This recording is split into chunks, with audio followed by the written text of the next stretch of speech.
I titled this The Parable of the Soap, because I tend to live in my head, like you said, and kind of encyclopedia, so I tried to think, how can I put this in a way that is more memorable? So I'm going to start by introducing you to this little person. This is my cousin's daughter. She's very precocious, but my cousin sent me this picture, and she sent this explanation with it. She said, I had the dishwashing soap outside so I could clean off a large outdoor area rug. I was multitasking by spraying water at the kids and then directing the streams to clean the rug in turns. A short while later, I saw my daughter headed up the hill to the swing set, clutching the dish soap determinedly in her hand. "What are you doing?" I called. "Bring that back here right now, young lady." Sheepishly, she headed down the hill, offering me the confiscated item.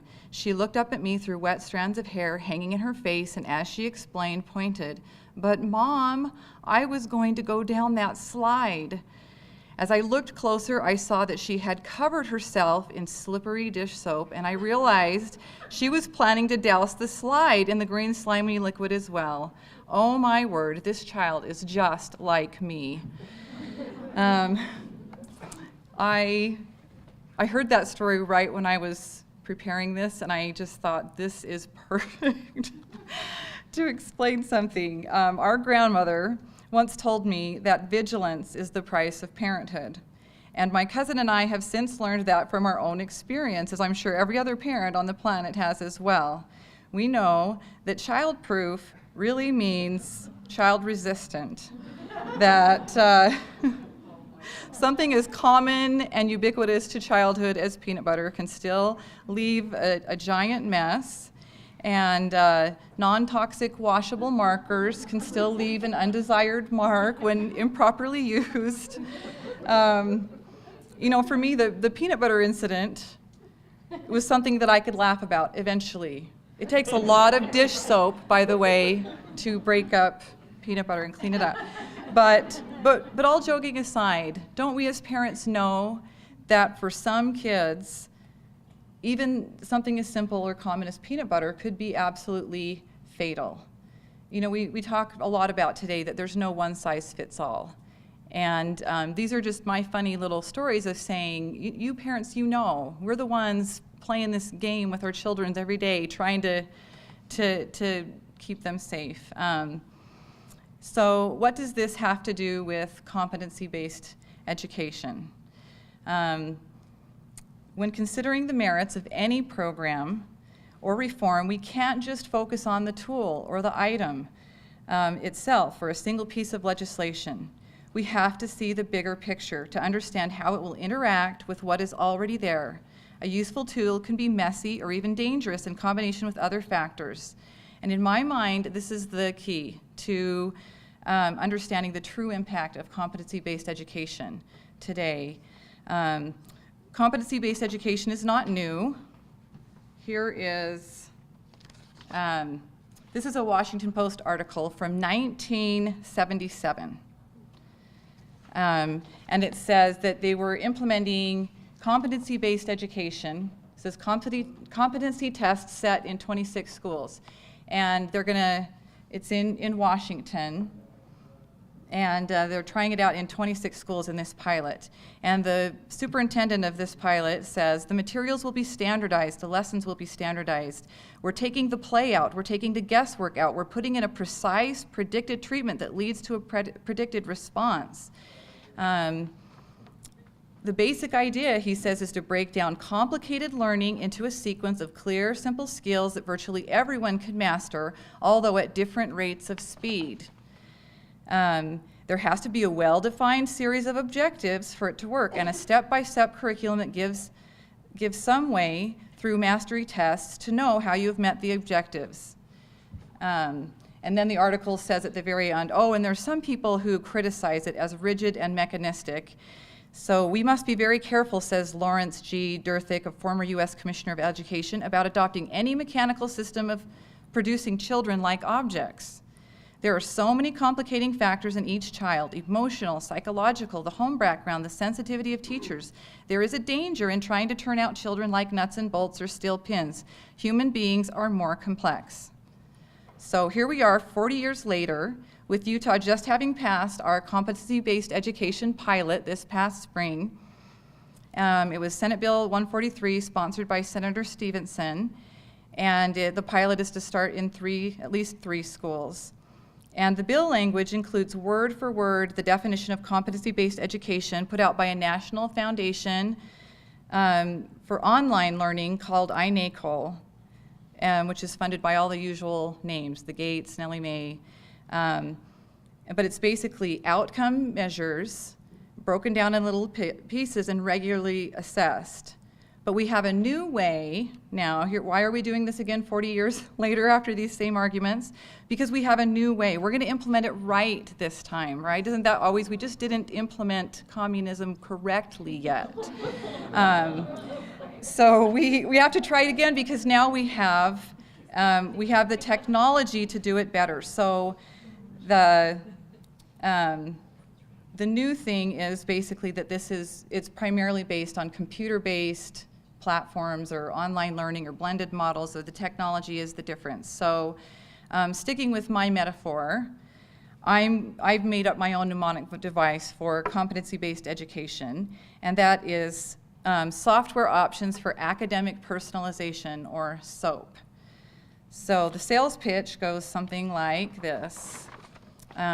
Kids develop at different rates and have different strengths and weaknesses. Some may already have learned more about a subject than others in the same classroom. Is it reasonable for them to all move through the same subjects at the same time, earning credit for a subject only based on the number of hours they sat in the classroom? What's the obvious answer to that rhetorical question? No, of course not. But have you ever noticed that even when everyone can recognize the problem, it doesn't automatically mean that the person who pointed it out has the perfect answer? Immigration reform, energy policy, healthcare entitlements, just a few examples. Pointing out the problem doesn't mean you've fixed it yet. So here comes the proposed solution part of the sales pitch. We're going to use competency-based education, or SOAP, to clean things up. We can use software to teach the kids certain concepts and constantly assess how they're progressing, giving them more practice if they need it, or allowing them to move ahead to the next concept, and they can move at their own pace. Sounds reasonable, right? Did that fix the problem? So let's get that pilot project funded. Let's go, get those kids doing that. Unfortunately, the decisions begin to be made at this point. There's some haggling over cost, how we're going to train our teachers, the rollout schedules, maybe what specific brand of soap we're going to pour on our children. The problem is, we haven't talked about the steep metal slide on my metaphorical hill, or in reality, the hill, the real hill. The fact is, there are other laws and rules and programs and frameworks in place already. I think we're talking too much about how cool soap is. And what we need to discuss is whether or not we should completely submerge our children in soap and then push them down this slide that we've spent the last decade building under No Child Left Behind and Race to the Top and all these things. So what I think we should do is be able to talk about the slide and how it will interact with soap-immersed kids. So I'm going to start with the S of my SOAP, which is the software part. As I've expressed some concerns to my representatives about competency-based education, I've been accused of not liking technology. I'm just afraid of it. It's something new. It's uncomfortable. It's because I don't like technology. But most of my concerns have come from firsthand experience with my own kids using these very tools. In fact, I think most people would be surprised to know that I was once a very enthusiastic supporter of this idea. I did a high school research project on computer-based math instruction. I was selected to present it at the University of Utah, and it's just something that piqued my interest, the computer-based training and how you could capture information for sharing. So it's not the technology, but technology is just the tool, right? And like the soap and the marker and the peanut butter, it's the way that we get it into, or the child uses it, that makes it effective or not. And much of the educational software could be described as a digitized workbook or a worksheet, or we have quizzes and movies thrown in there. But the way that it's drastically different from a printed piece or just a movie or something like that is that it doesn't just provide information, it collects it as well. It's interactive. So most educational software today is designed to build very detailed learning profiles of the student. Every mouse click can be tracked. Every pause can be measured. There's a lot of buzz about software that could capture facial expressions or other biometric cues. And so the true buzz about software in education is the big data. This is the big data movement. And the magazine Inside Higher Ed did a really interesting article about competency-based education, and the whole focus of the article is the big data portion.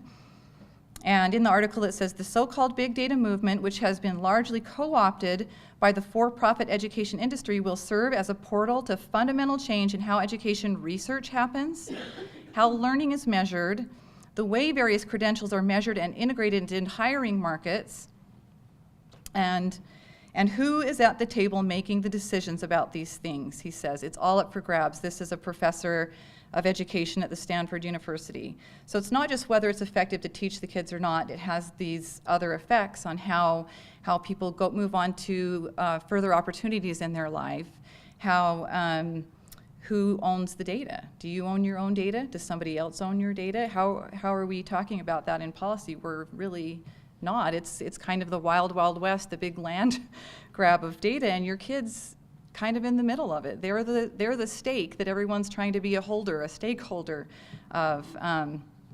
Anyway, they also interview Jose Ferreira of Newton, who's doing a competency-based project right now with ASU, and he actually compares what they're doing to the movie Gattaca. He thinks it's a good thing.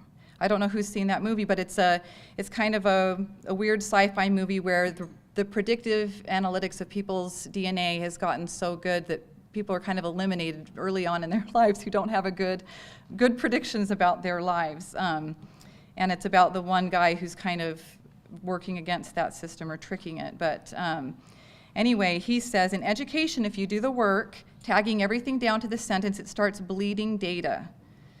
And he talks about millions of data points that they're collecting.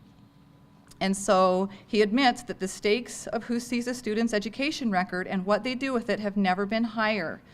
Under a Newton regime, a student's education record would not just comprise a transcript and some grades, it would be a psychometric profile, a strategic blueprint of her brain describing her relationship to every single concept in every course she takes, along with a raft of insights on how she absorbs and retains and reacts to different kinds of ideas. So we're building these profiles. So here, that's the software, that's the capability of the software. And you can be excited or think that's whizzy, but here's the slide that we're putting it on. We now have, every state in the country has built, using the federal grants, a longitudinal data system. And I could do a whole presentation on that. That's actually what got me into this. My background is software and data technology. But one of the requirements of the grant that we've all accepted is that these databases have to be interoperable with other states, and there's a bunch of conditions, and they've tracked preschool through career. It's not a student database. It's supposed to be linked to your social security number and keep tracking you, and it's been put under a joint partnership between a number of things, one of which is the Department of Workforce Services. And so it's meant to be a cradle to grave kind of a system. And there's no way right now to see your data profile or your child's data profile. It's kind of not all in one place. There's not a customer-facing view of it. But I did when I've read all the manuals and the grants, and I was able to get, after the State Office of Education told me we're not following the federal data guidelines. Even though it says that in the grant, we're not tracking all this information yet. It's not there.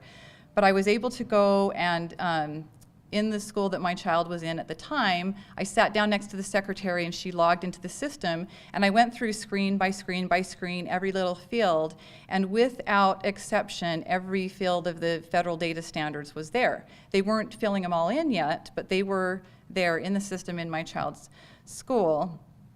And so I complained and I said, I feel like if every state has this database and they're interactive or interoperable, isn't that a national database, a de facto national database of students? And they said, oh, no, we would never, that's illegal. That's against federal law. We couldn't do that. Well, I think it's kind of an if you build it, they will come scenario, and it's come faster than I thought. Here we are just a few years later. I was laughed at for suggesting a national database, and just last month, on October 21st, a new 15-member commission on evidence-based policymaking, Speaker Ryan and, let's see, Patty Murray, a Democrat, they passed a bill that set up this new commission called Evidence-Based Policymaking Commission. And they held a hearing on whether or not we should have a national or a federal student data record, or basically remove the barriers in federal law protecting against the national database. So that's the slide. And so here's my worry. When you combine software, this kind of data collection ability, with what we've built in the frameworks, I think it turns the software, the S, into surveillance, a kind of tracking of how we learn and what we know and who we are and what we're capable of that we've never been subject to in this country before. So the O, options, software options for academic personalization. We're starting with a grant. People are going to be, schools get to choose if they want to do it or not. But what options do we really have in the public schools, in the government school system? Because this is supposed to be, we're breaking free of the seat time, of the rigidness, right? This a competency-based education is supposed to help us break free of some of the rigidity of this. But we've spent the last 7 years implementing common national standards for almost every core subject, with even other ones in the works right now. And this has made it possible for educational software developers to design one product and sell it to all the states. It's great for them, but as a parent, I feel like it's making our choices more narrow. It's fewer options. The difference between learning Common Core math or language arts in your neighborhood school or at a charter school or a blended model, it's kind of just a difference of geography where you're learning it from a programmed script from a handful of ed tech vendors instead of from different teachers who may even give you a little more variety in there. So I see it as fewer options. And I've actually heard representatives sell it to people as this is our ticket out of Common Core.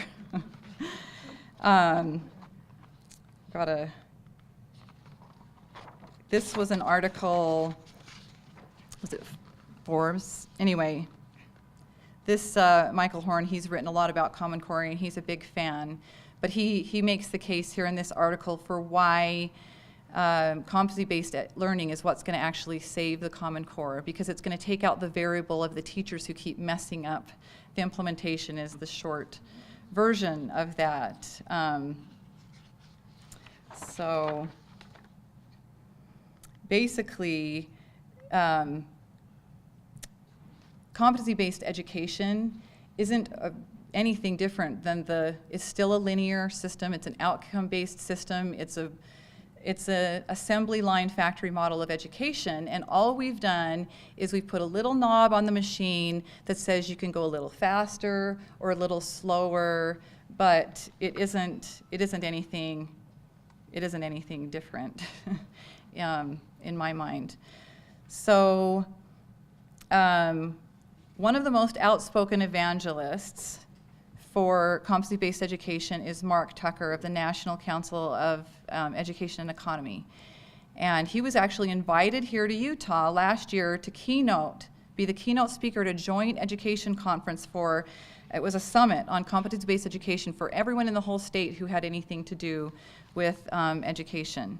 And I was pretty stunned that he was our pick, our mentor, if you will, for what our education program should look like in Utah. And he came and he gave kind of a pretty vanilla speech. There was nothing controversial in it. It sounded nice. Some people liked some of the ideas in it, but I had a different memory of who Mark Tucker is. Back in 1992, when Bill Clinton had just been elected, he wrote a letter to Hillary. It's been made famous. It's called the Dear Hillary Letter. And it basically lays out a plan. I have the letter here. It's pretty lots of pages. But he lays out a plan of how to remold the entire American system, not education system, American system, into a seamless web that literally extends from cradle to grave. These are his words, and is the same system for everyone. And it will be coordinated by a system of labor market boards at the local, state, and federal levels where curriculum and job matching will be handled by counselors accessing the integrated computer-based program. He goes on to describe how we need to set national standards to do this. We're going to incentivize it in the states by grants.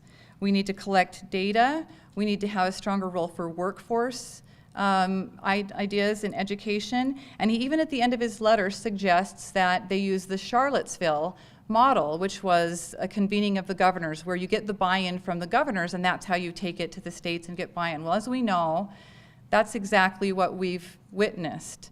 So back in 1992, this was just kind of a Orwellian-sounding letter. And that's what I was told when I brought this up to some of my legislators. Oh, he wrote that a long time ago. You know, that's just something he said a long time ago. We think he has some good ideas. Maybe he's changed. But I think if you can go through and check, we've done this, it becomes a little bit more than a letter. It starts to seem more like a blueprint. And so my thinking is this is all about workforce and a centrally managed workforce, and that was the purpose of education under this. And like Wendy said, skills are good, but as a mom, I don't want my kids just to have the skills of grammar or know how to write a complete sentence or organize a paper. I want not just comprehension, but discernment. I like that word better than critical thinking. I like discernment, because I think history is full of charismatic sophists whose eloquence has been used to mislead and to flatter and to bring people into bondage.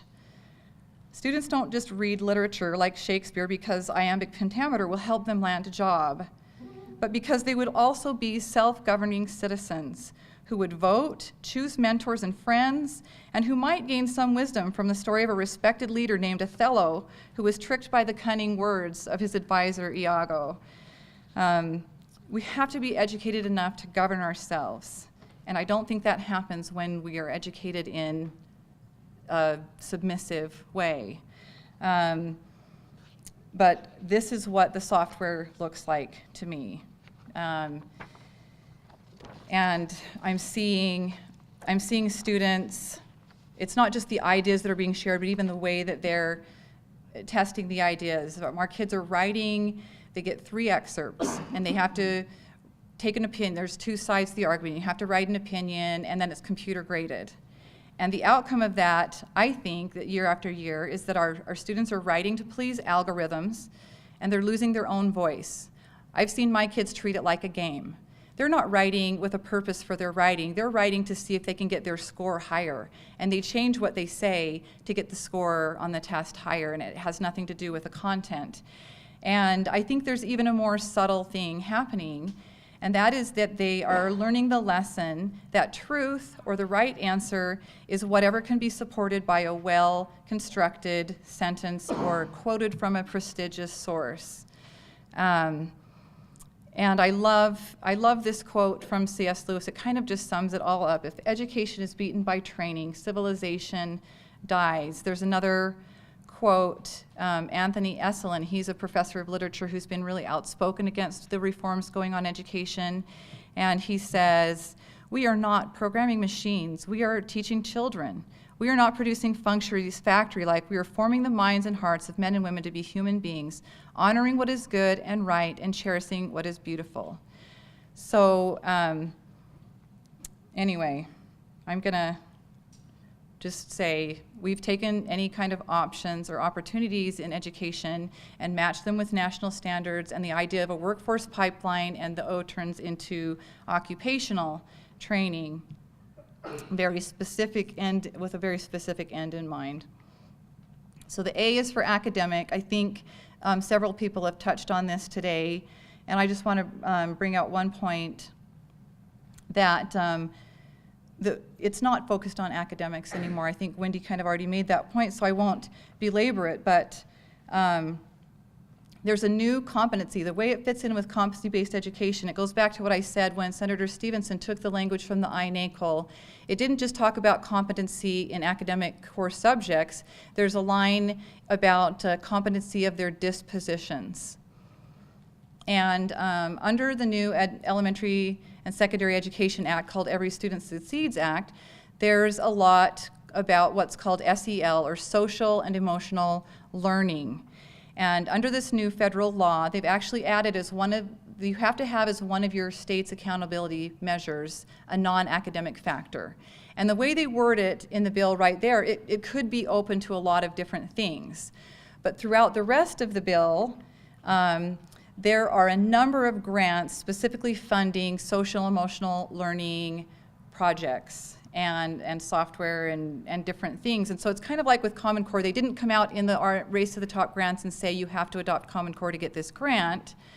They said, you know, but everyone kind of knew what they were asking for. And so, so schools are now implementing. These are two different examples of kind of student analyses. One's computerized and one can be given by a teacher, but they go through and they ask a bunch of questions. I know they're too teeny to read, but it's the students take these surveys. I have trouble sitting still. Yes, no, sometimes.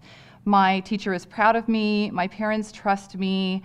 I have trouble paying attention in class. I like to do better. And you rank yourself, you sort yourself, and then it gives a score. So I'm reading through this example, and all of the answers to this survey seem pretty typical depending on your mood.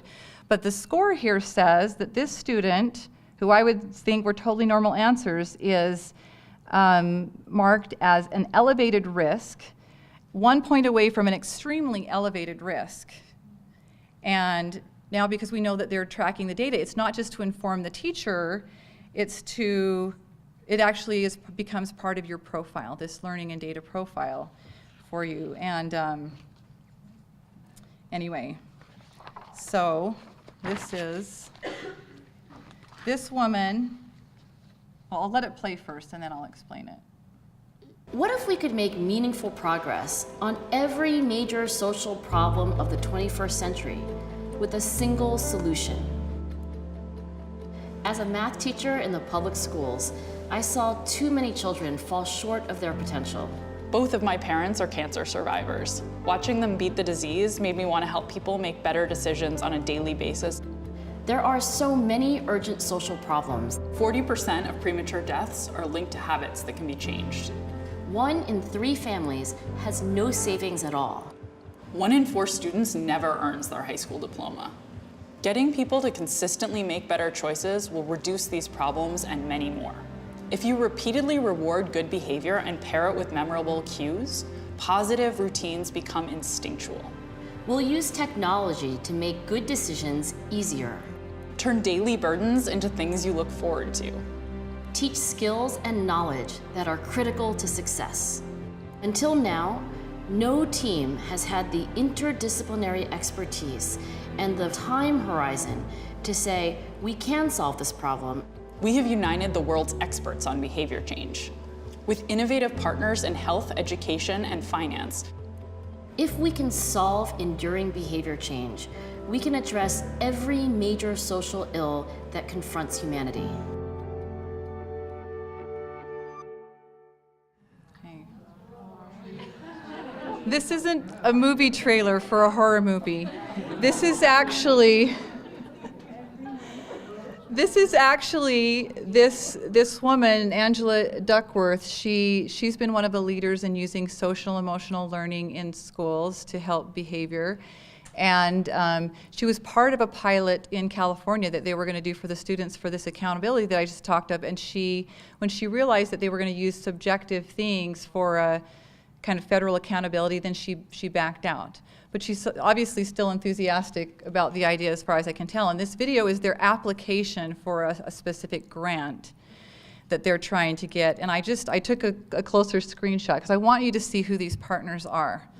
You've got the College Board, your AP classes and your SAT. You've got a bunch of different school things, but you've got some commercial businesses over here, and you've got some financial people over here, and they're all interested in the idea of the nudge. Or like you said, you've got all these kids connected now, and you've just got these little messages popping up here and there, just little nudges here and there, planting ideas and helping them. And now they've surveyed your kids, so they kind of know what they're sensitive to and what the things are.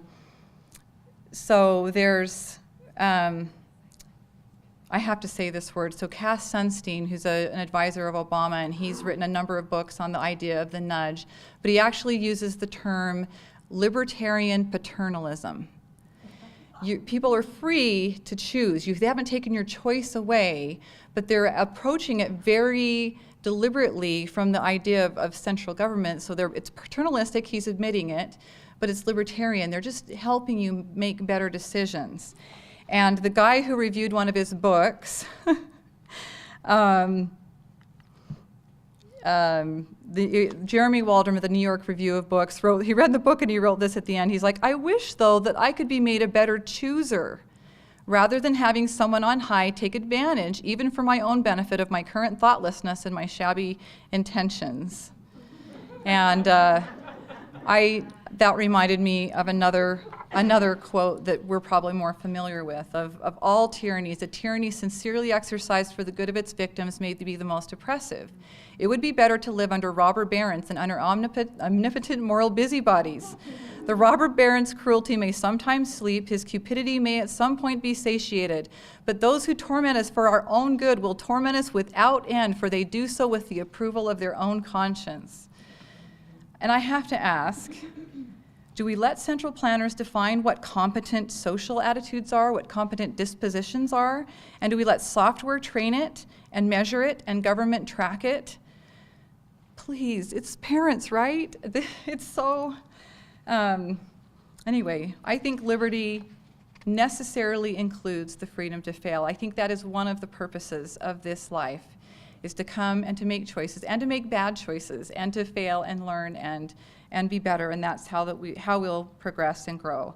So competency isn't just about academic, it's about the affective domain in the current frameworks of where we're installing this. So the last one is personalization. I think this is the one that appeals to groups like us the most, and I think this is where they're getting the most traction, is because we say, yes, no one's alike. Everyone needs their own things. We're progressing at our own rate, so this personalization aspect is what appeals to us.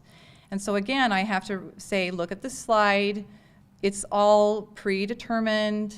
The competencies have been set and very specifically defined. And so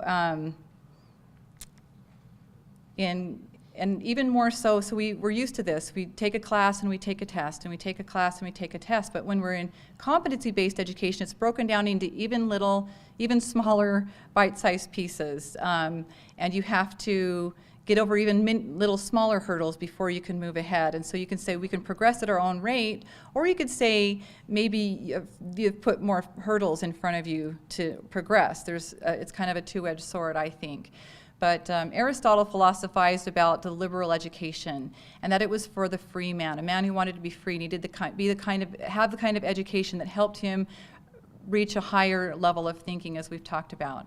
But he said training is the education of a slave, or this idea of education for the workforce. That's for slaves. So I'm asking, this is my little philosophy on the tail end of Aristotle's, what then is an education of micro skills and competencies? The education of a robot? Is it subhuman? I mean, that's literally how you program a machine. If this, then this, if this, then this, and it's all nice and neat and tidy. So while parents hear the word personalization and they get this rosy picture, oh, it's going to match my child's unique personality and help them achieve their dreams. There's all these Mickey Mouse hats. Customized. This is customized. This is what we're getting. It's the same hat, and they've written your kid's name on it. It's personalized. It's mass personalization, but it's not, I don't think that it's what parents think it is. So it's not personalization. The P for me is programming. We're conditioning or programming children. So the SOAP that sounded so nice when it was explained as software options for academic personalization in the current framework of our education system, of the government education system, to me looks more like surveillance for occupational and effective programming. So remember, that's all you have to remember is SOAP. And here, I think that this has been beautifully described in a number of ways today, but here's what I think the SOAP is that we should be patterning education about. Education is for the soul. The body and the spirit is the soul of man. We should be seeking after things that are virtuous, of lovely, of good report, of praiseworthy, that lead us to be higher and better. I think the O should be opportunities, not outcomes. It should look pretty different for every different kid, and I think that we have the capability through technology even of offering more opportunities and more ways to learn than we ever have before. Why are we using technology as a guardrail and not wings to fly? I don't understand that. We have more capability than we've ever had before, and I think it's a gross misuse the way that we're implementing it. I think the A is for agency. I think that's what this conference is all about. When you own your own education, when that's your stewardship, then you really learn. And the P is for passion, and I want to see passionate learning in my children. I want them to be pursuing something, not just because it's rewarding in the immediate sense, but I want them to be pursuing things for their mission. And I think that kind of passion comes from education that reaches the soul and not just gratifies the body. I think that I would love to see passionate teachers and mentors.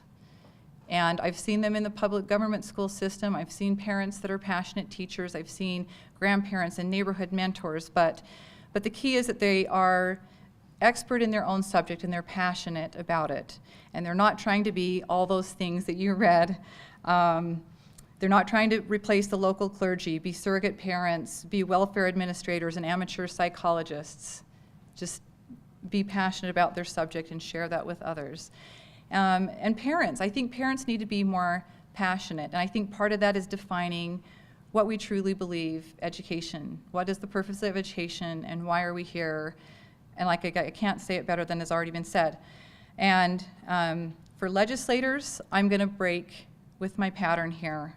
I would like to see a little less passion in legislators, and a little more restraint and humility, and a little more knowledge about the full barrage of legislation that already exists. One of my biggest disappointments as an activist is not that there are people in the legislature who disagree with me. It's that I can't even have a conversation with them because they don't even know what is in the ESSA. They don't even know that there's such thing as a data grant, or when we got it, or what it requires, or those are the most frustrating conversations to me.